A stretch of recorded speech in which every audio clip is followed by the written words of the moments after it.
কিছু কিছু লোক আছে তারা টাকার প্রতি আর কি এতটা কি ভালোবাসা যে তারা সবসময় কি কৃপণতা করে। এখন এক লোক কি করছে, একটা ভরা হাতা শার্ট কিনছে। শার্টটা কেনার পরে অনেক দিন পরছে ওই শার্টটা।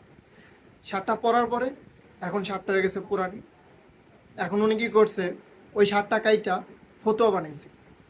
এখন ফতুয়া অনেক দিন পরছে, ফতুয়া পরার পরে কি হয়েছে, ফতুয়াটা পুরানো হয়ে গেছে।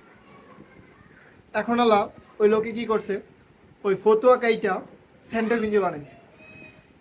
এখন মজার কথা হইলো স্যান্ডেল গেঞ্জিও কি পুরানো হয়ে গেছে, দীর্ঘদিন পরছে। তারপরে কি করছে লোকটা একদিন ওই স্যান্ডেল গেঞ্জি পুরাইছে। পুরানোর পরে যে ছাই হয়েছে, ওই ছাই নিয়ে উনি ওনার দাঁত মাজছে। দাঁত মাজার পরে নদীর পাড়ে গেছে। নদীর পাড়ে গিয়া কুলকুলি করছে। কুলকুলি করার পরে বলে আমার টাকা গেল জলে। এখন এমন সমাজে কিছু কিছু লোক আছে যারা খুব খুব খুব হিসাবি। আর হ্যাঁ, ওইসব লোককে কি বলে আপনারা কমেন্টে জানাবেন। ভিডিওটা ভালো লাগলে লাইক করবেন, শেয়ার দিবেন। ভিডিওটা এই পর্যন্তই। আল্লাহ হাফিজ।